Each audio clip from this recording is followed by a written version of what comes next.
Some people, they don't find importance in preparing. Definitely, pag nagsabi ka ng design, it means to say it's important. When you say questionnaire design, it means it's important. As mentioned in the last line, if you poorly prepared and you have asked a bad question, you will surely get the bad result. And in the same way, if you ask the right question, you will be getting the right answers. Ang dalasan lang kasi, and some of the researchers, they really don't care, really don't mind. And then they are expecting a good result. Actually, that's very ridiculous. Most people, they will not put up a good effort and they still want a good result. Okay? So, yan ang ano ng design. In considerations, of course, it goes without saying what should be asked. When you have a questionnaire, you need to ask yourself what should be asked. But before you ask that question, what should be asked, you also need to ask what do you want to know? And that would be defined on the research objectives or definition of objectives or definition of a certain problem. So kung alam mo anong gusto mong malaman, malalaman mo paano ka mo siya itatanong. And at the same time, you also need to, how should the question be phrased or how it should be delivered? In what sequence should the question be arranged? Kasi at some point, parang yung iba kasi napaka-ridiculous. Patalon-talon sila sa tanong nila, tatanungin nila tungkol sa purchasing habits, tapos itatanong din nila saan sila namamalengke. So, if you want to uh, do some survey question, very important is how you organized. What questionnaire layout will best serve the research objectives. Siyempre, importante rin yung visuals, optics yan eh. Pag nakita nung nagbabasa, tas hindi siya, it might not interest them dahil lang sa visuals, dahil lang yung itsura ng questionnaire mo hindi maganda. And lastly is how should the questionnaire be pre-tested? Does the questionnaire need revision? Definitely, you need to improvise or improve the questionnaire you have because is it really capturing what you want to capture? And yung bang tao na tinatanong mo or sinindan mo ng survey question mo, will they get interested or oo lang sa'yo tapos sasagot o ano na lang sagot? Therefore, you're not capturing kasi hindi sila interesado sa sagutan ng question. Next to this is part of the design is again what should be asked, and 2 and 3 is the relevancy and accuracy. Ito pa yan. When you ask a question in your survey questionnaire, you need to have a central question to answer. Tapos mula doon sa central question na yun, babasagin niyo yan and then you create a sub-questions that would lead, the answer would lead to going to the main question.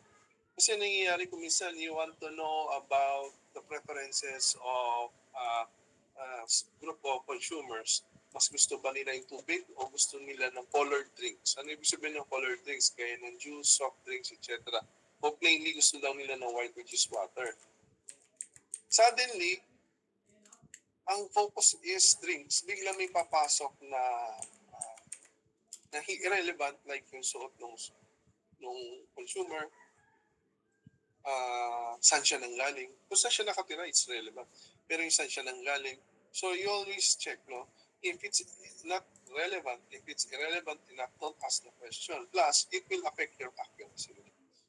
With regards to question phrasing, open-ended and close-ended, pag open-ended, usually, pag open-ended, there is a depth to it kasi magpapaliwanag ang consumer mo. And you can, at some point, it would mean qualitative research. Pag close-ended, gaya ng what do you feel? Are you okay? Yes or no? Dichotomous yan. Close-ended yan, hindi na siya nagpapaliwanag. Most likely, this is quantitative research. Okay? So, phrasing questions for self-administered, telephone, etc., etc. So, syempre, kailangan appealing din yan sa mga sumasagot. How do you phrase it? Does it make sense? And also, ready ba? Pwede ba madali ba siyang gamitin sa phone, sa website link, sa laptop, or uh, pwede rin bang gawin sa Zoom yung questionnaires mo para makakuha ka ng sagot. So based on this consideration, you need to answer paano ko magagawin yung phrasing ng mga tanong. And then very important is avoid mistake on the language. Do you really mean what you ask or you meant something else na nagkukos ng pagkalito sa mga kasagot? Yung bang tanong mo, leading, ano yung sabihin ng leading? You're trying to put them in a corner na lalabas na sagot yung gusto mo sagot, which is unethical and it's not allowed during survey. Ambiguity, ito yung hindi malinaw yung gusto mong sagot sa tanong. And double barrel, when you ask when you mention a statement or you ask a question, pero ang totoong question, laman ng tanong dalawa. So like for example, what do you feel about the food of this restaurant as well as the price? So in actuality, you can separate these two questions instead of throwing it in one statement. Pag ganun, nagmumukhang double barrel, itong respondent mo, most likely they will get confused. Ano ba ang pinapasagot mo sa akin? If I like the food in the restaurant or is it that I like the food because of the price?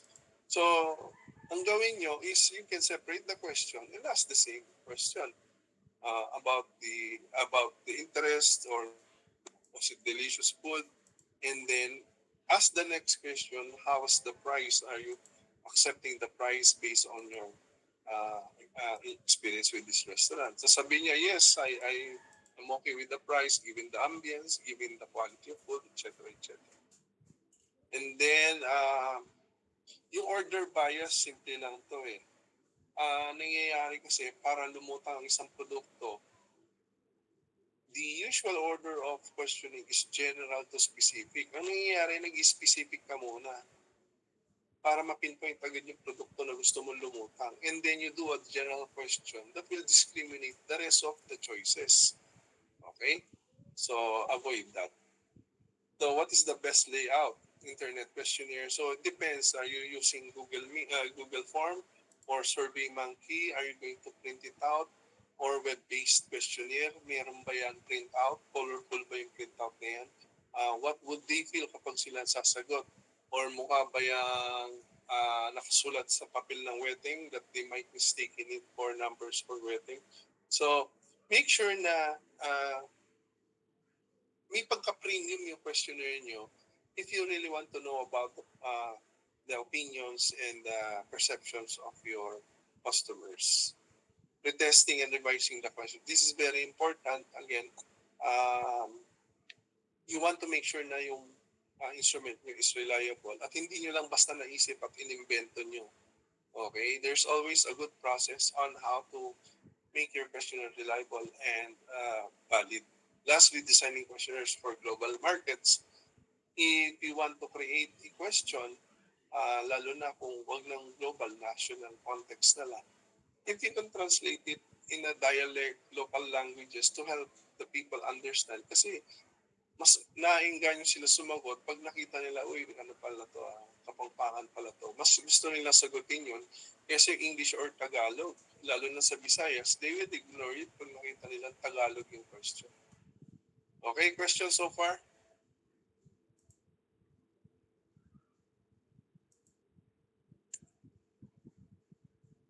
Okay, let me quickly show you the sample. Frankly, I am surprised na wala kayong survey question or survey question. And I even asked you to prepare it since last week.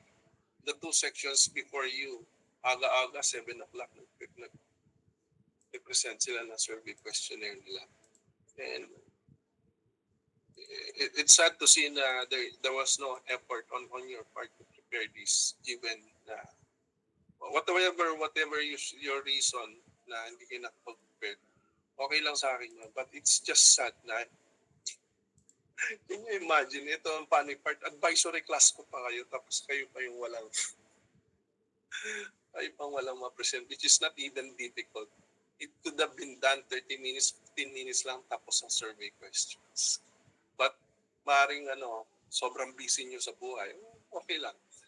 But your entrep, set your priorities right. It will not be good for you as students. First year pa lang kayo, you don't already know how to prioritize your things. And time management, one of the things that you need to learn and to mature on is how to manage your time. Yeah. But then again, I will not be the way for your future. I'm just here to remind you and facilitate on your learning. But the outlook is not good. Very laughable. The two sections were so eager to present.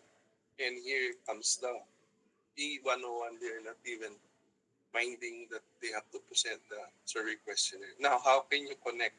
Since, look, you are no longer doing the field work. Sobrang nipis at sobrang lablaw na ng survey questionnaire that you have to do for your project. And yet, you have missed it out. That's the laughable part, which is also sad. Very ironic nga eh. Anyhow, let me present to you, baka sakali makatulong ito sa inyo. Anyhow, you have your own priorities and I respect that. Respect is very important thing. Yung ipipresent ko sa inyo, if you find it important and can help you, go ahead, use it. If not, I also don't mind. But really, you made me laugh today.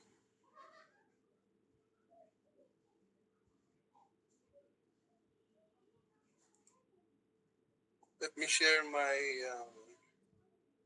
survey questionnaire. By the way, I don't want to push you. Are you still interested to see this sample SQ? You might Yes, you might sir. not be interested.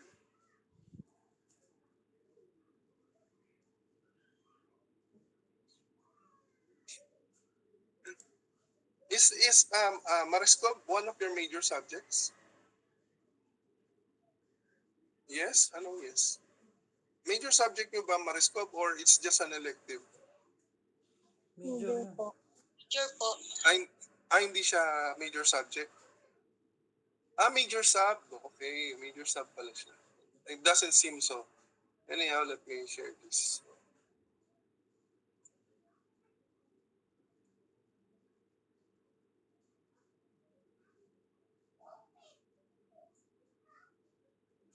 Okay, quickly. This is just look at the components, look at the title. That's very important. Uh, ano ba ang sinasabi? What does your title tells you with regards to your survey questionnaire? It should somehow give you an idea. And then during the introduction of your survey questionnaire, I cannot compare. I have not seen your questionnaire. So hindi ko masabi kung may ganito kayo o wala kayo. So from the introduction, uh, you have to introduce what this research survey questionnaire all about. So it says here, this research is being conducted by a business management student currently enrolled in a university. Humbly requesting your participation. So nakikiusap kayo sa isang respondent o group of respondents. The research is entitled Service Influence Form, etc. So you will also mention here the research is essentially what's the identity of this research? Is it a paid research? So you want to say that the research is essentially private and serves as a partial fulfillment or Marisco course or subject for entrepreneurs, students or whatsoever. Kayo nang bala doon. So you want to introduce ang identity nitong research questionnaire na to. This research aims to acquire attributes of Filipino volunteerism based on your perception. So sa inyo, bala kayo kung usually you would put what is your intention, what is your aim, what are you trying to achieve. Very important yun. Hindi blankly. Uh, Question, weren't you given ample time to prepare for this Bigyan tayo. survey questionnaire? Let me know please, weren't you given an ample time or enough time to prepare the survey questionnaire? sumagot na kayo.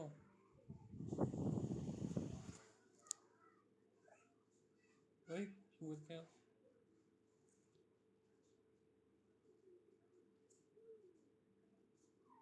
Anyway, since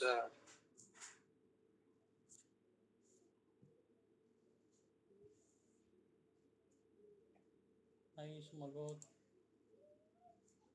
do you want me to proceed or am I talking to a blank audience?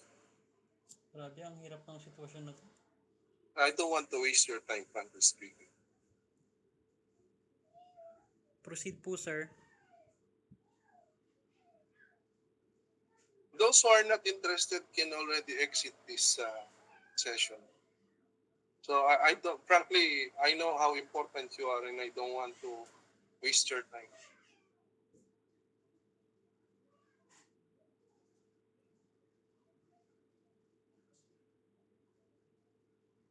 So one of the component is you have to put your objective so that your respondents would understand what is the objective, what is the intention of your survey questionnaire. So they will be able to help you in as much as they can. They can support your initiatives. And also, you need to mention here how much time do they need to spend. Is it 1 minute, 2 minutes? Um, Again, respect is very important. They are busy people, so you want to respect their time. You don't want to waste their time also. So if you think your survey questionnaire would only be 10 items, so you can say that it would only take 1 to 2 minutes of your time, sir, ma'am. And then this is very important is when you say, rest assured that all answers you provide will be treated highly confidential. Okay? Because you don't want them to feel that you're going to sell uh, their their data with some other people, especially when you're talking about marketing. And then completion and submission of this online form will serve as your consent to participate. You may proceed with survey questionnaire if you are a Filipino or Filipino descent. Because we are trying to I am trying to scoop out or filter who are Filipino volunteers. So ganun din sa inyo. If you are saying that let's say soft drinks or uh, protein shakes. So if you are using protein shakes because you're doing gym or you are into gym, calisthenics, so you can narrow down. Para sa, later on you will see bakit ko sinasabi. And then also you need to talk about something. Para pag nabasa naman consumer, if you want to talk about the protein shakes, you can put a little literature about protein shakes, how it helps build muscles for those who are, uh, how do you say, particular with their health and in building muscles or creating a lean body for themselves. So you want to give them a short meaning or short statement with regards to protein shakes. And then lastly, you need to create a contact. You need to create a contact details so that they can, in case they have to ask some questions back to you, or they have some comments, or they are interested to know the result of your research, they may email you. So provide a general email that can be used, not personal. You can create a new email for yourself. Okay, and then dito na yan, after no introduction mo, you also have to put at the last statement. I think it is also decent enough to put thank you and have a nice day for participating. Okay? Siyempre, mag-iingi ng email. Now, this is the first filter. Very important. Again, respect. Before asking for them to participate, you need to ask them, are you willing to join uh, this research? Okay? You have to ask for their consent.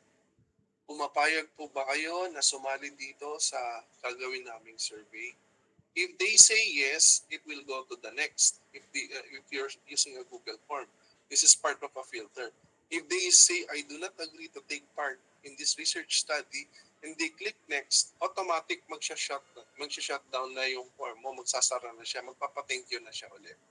Okay, but since I want to show you the next part of this survey, I'll click the I agree, and then upon clicking that, you will now go to the next filter, which is uh, I am Filipino or of Filipino descent. May Filipino ba ako or may dugong Filipino ba ako o meron ba akong lineage na. Pag sinabi ko ng no, this window will close and will thank the respondents again. Let me give you an example to that. Next, if I put no, I'm not Filipino, automatically it will say click submit to finish, magpapa-thank you na siya. Okay? So since we want to see the next, so the first filter is consent, pumapayag siya na sumali. If they say yes, I agree, then you want to filter, are you a Filipino or I am a Filipino or a Filipino descent. If I say yes, it will go next to the filter. Now you want to make sure na tama ang mga respondents mo.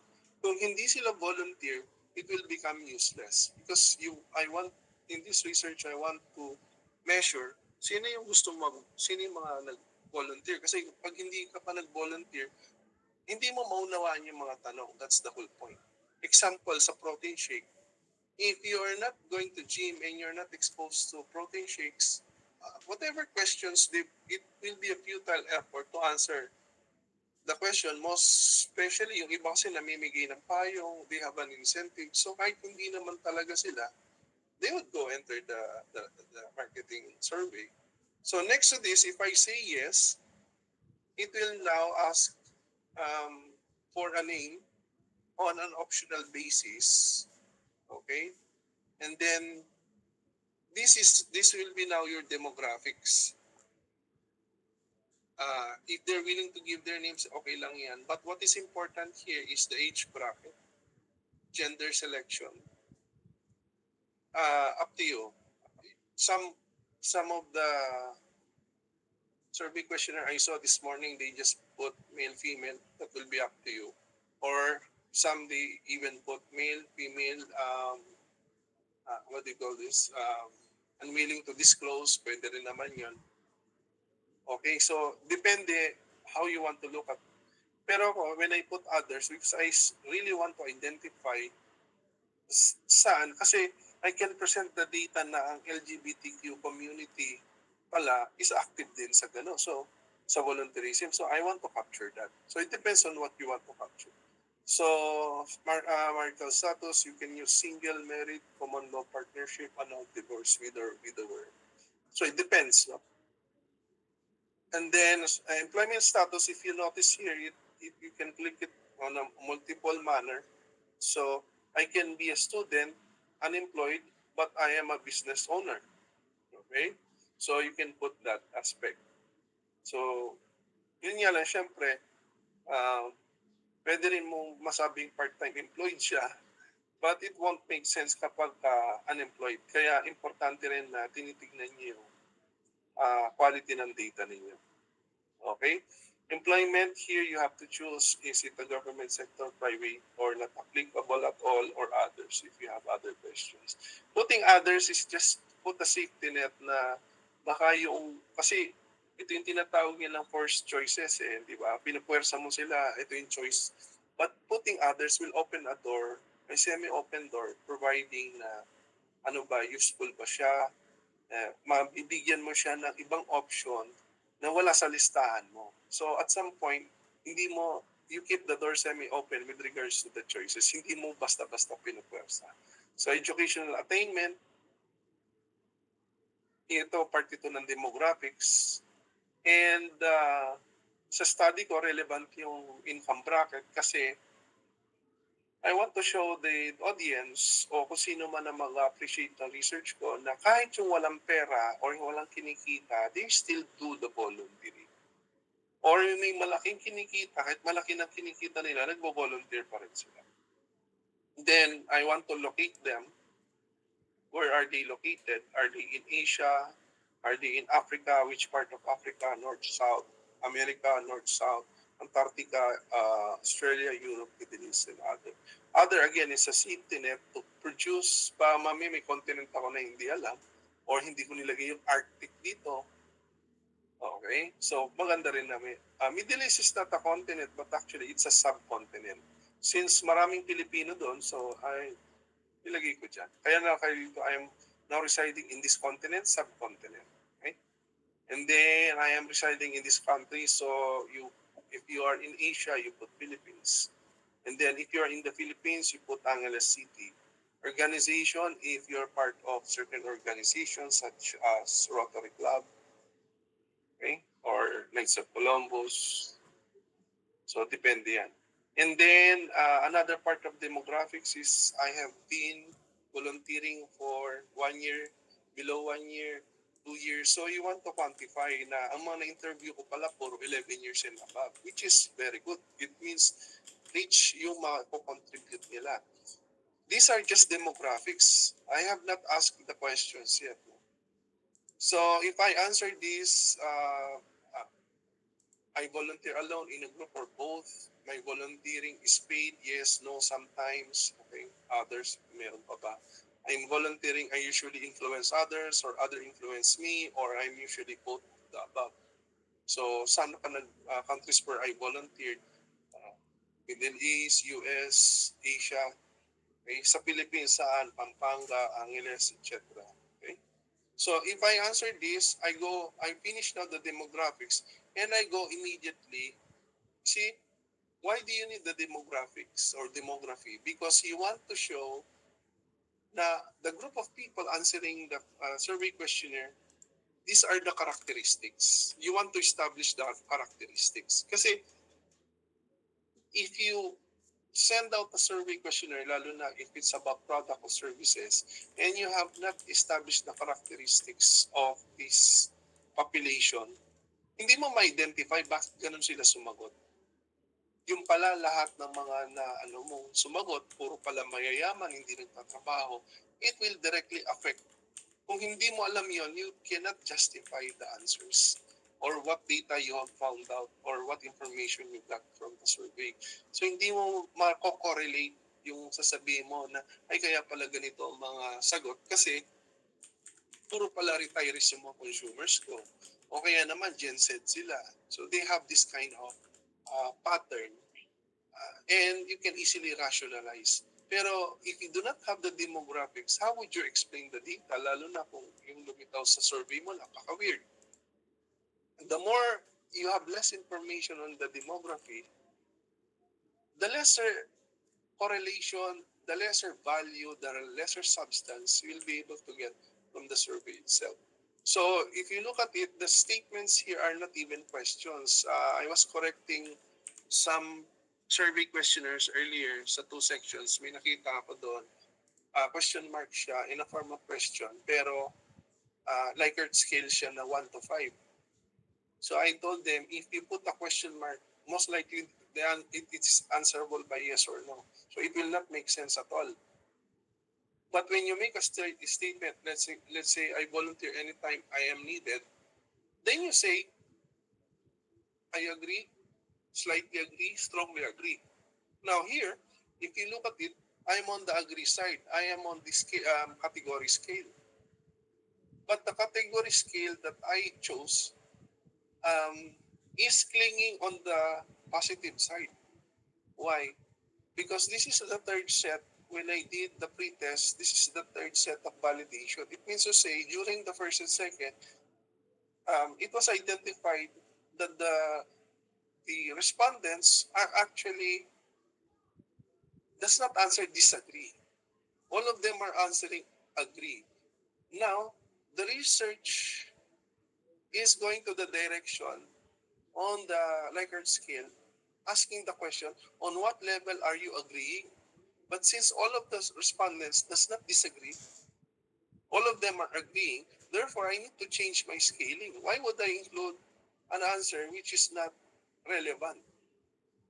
That's when the relevancy and accuracy comes in. So when the tests for the pre-test came out, so the agreements now, instead of putting putting disagreement, I just place the level of agreement. That's why you will find there one is slightly agree, progressing to the strongly agree. Okay? So it should be a statement, and then I volunteer anytime I am needed. If I am a true-blooded volunteer, I would put strongly agree. So it helps me as a respondent to answer these questions with ease. Kasi yung lingwahe, simple lang. Yung category noong Likert skill, napakasimple lang. All I have to do is really answer based on my experience. So that's it. Any question?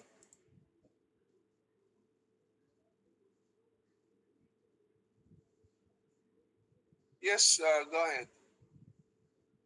Hello sir.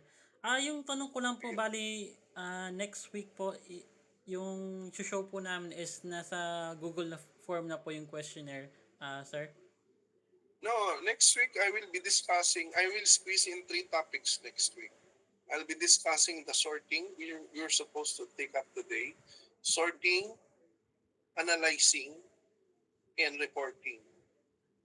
As I mentioned, if anyone from the class were listening, I was saying today was assigned day to help you. It's not me. It's not even for me. We're going to use this 3 hours or 2 hours session to help you all. In what sense to help you all? For you to create a survey questionnaire. But how can I help a person or people or group of people who doesn't even need any help? And I just realized that now. Because earlier, the 2 classes earlier, I was able to guide them how to create a certain questionnaire. Okay, and some of them even asked me, even before this class, siguro a week ago, some even asked for an appointment on a Google Meet or Zoom to discuss their survey. I saw their interest with the survey questionnaire. Frankly speaking, if there's something you should learn from this subject in this semester, mainly how to do a market survey. But you were not allowed to do that, the field work, because of the heat index. Now, the best thing I want to help you with is the survey questionnaire. Again, okay, sino, Miss Monka, go ahead, please. Sir, sa group po kasi namin, meron na pong nagawang questions. Ang kaso po, hindi pa po siya ready i-present. Bali sir, yung mangyayari, ipapacheck lang po sana namin. Kasi po, yung nagawa pa lang po is questions about po dun sa topic. Bali sa demographic profiles, ganun po, wala pa po. That's the whole point why I want you to present it. And preparing this I mentioned this morning. It can be done in 30 minutes, believe me. If you didn't do it for the past few weeks because you're so busy, it could have been done in 30 minutes time, frankly speaking. Yes, Mark Aaron Paras. Go ahead. Sir, pwede po ba namin i-present ngayon yan sa amin para hingirin po rin kami na tulong? Hindi na, mag-oras na. It's 3:51. It's, anong tawag dito? I'm willing to listen, pero I don't want to disturb or disrupt your schedule. Kasi syempre, 4 o'clock lang tayo. And I already presented to you. Gusto ko sana bago pa i-present itong survey question na to. By the way, I'll send the link later sa Google Classrooms. Go through it, learn from it, and see the discipline. Okay? Because if there's something you need to learn on how to do this, you need to do it the right way. Hindi banat lang ng banat, hindi basta-basta. Why? Kasi NPEP kayo eh. If you appreciate the importance of survey questionnaire, you're already half of the knowledge you need being an NPEP. Kasi pag nalaman ninyo paano magtanong sa tao, makukuha niyo yung tamang sagot. Okay? And again, I respect you, your prioritization, how you prioritize your studies. Siyempre, di ko alam kung malulungkot ako, matatawa ako. I help other sections, pero yung mismong advisory class ko, I wasn't able to help you for some reason. Anyhow, I'll be sending the link to this survey questionnaire and make the most of it anong magagawa niyo. But if you present a survey question, it should be logical. Hindi lang pwedeng basta tanong lang at gumawa ka sa Google form. Okay, maraming considerations, marami siyang components. Na I don't even know if you read the chapter 11, which is the questionnaire design. Okay? Sino pa yung nag-raise ng hand kanina?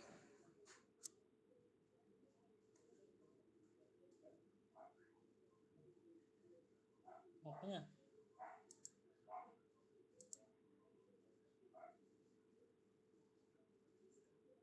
Any other question with regards to this?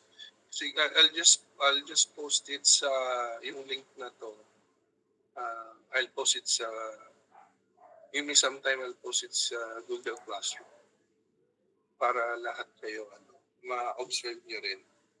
I'm sending you this or I'm showing you this not for you to copy it, but for you to understand the concept. What are the elements needed? Okay? And mas maganda sana kung na-administer niyo yung survey questionnaire. Pero what can we do? Next week, nobody can present because we will be tight with the time. You have 2 weeks to prepare. May 25, you present the way or how you want to present it, that will be up to you. My job here is just to evaluate your presentation and how you came up with your slides. Pero syempre, if you ask me, I would strongly suggest na if you finish your survey questionnaire, try to send it out sa mga classmates nyo sa ibang section para ma-appreciate nila and they can also comment. They can learn from you kung maganda ang pagkagawa ng survey questionnaire nyo. And as well as you can learn from them by listening kung anong comment nila, anong kulang. And then pag may nakita silang good aspect with regards to your survey question, they will also learn, uy, palitan natin. Kasi itong si E101, ang ganda nung nagawa nung isang group dyan, gano'n yan. And it's not that we want to copy it. We want to be like them na ang ganda nung nagawa. It's about appreciating. Pero syempre, maraming smart di ba? Ayaw nila magtrabaho, gusto na lang nila copy and paste. So kung anong meron, just pagbigyan nyo na sila. They're not here to study. They're here just to pass. They're not here to learn, but just to pass the requirements. So, yung mga gustong matuto at gusto talagang mag-aral, you will know, and I'm sure you know what you're talking about. So, ito yan. And then, later on, if you come up with a good survey questionnaire, that will be your future. Walang magsasabi sa inyo. May lalapit na marketing company sa inyo, you can tell them na, yes, I know that, I understand. With your heads up high na, alam nyo talaga, naiintindihan ninyo. Hindi nila kayo sisingilin ng mahal, hindi nila kayo maluloko. Kasi you yourselves have done it. And at the same time, as you progress with your entrep course, you can already implement this, you can already use this. Kung malaki ang pamilya ninyo, you are having a big clan, pwede kang gumawa ng survey. Next year, saan ba ang reunion natin? You can use this kind of, pag-practicean nyo, pwede kayo mag-practice ng gano'n. O kaya naman, meron dyan nagbe-bake, you want to start baking, tapos you want to know kung bibilhin mo mga classmates mo. You can start using a survey. That's one cheapest form of knowing ano yung nasa isip ng mga classmate mo. Now, you evaluate. Kikita ba o hindi kikita? So those who are interested to know more about marketing or consumer behavior, by the way, again, hindi ko alam kung natangkap nyo lahat yung book with regards to marketing research, but I'll be sending din sa presidents ninyo yung consumer behavior reference book na ginamit ko para do sa early chapters natin. So, pagka gaya niyan, break time ninyo before the first sem of your second year bootcamp, you'll be able to read na ay ganito pala yung extent nung napag-aralan namin. Because I can tell you it's very useful. Okay, that's it. Question? Pakikuha po yung attendance, Miss President. Tanggalin ko na itong, I'll stop the sharing.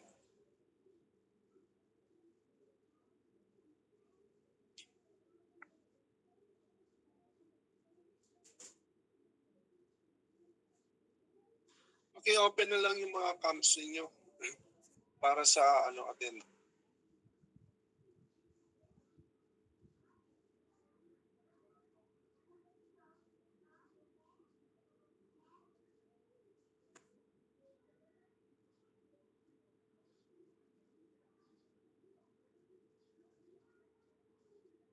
Okay na po, sir. Okay, so have a nice weekend and I'll see you next week.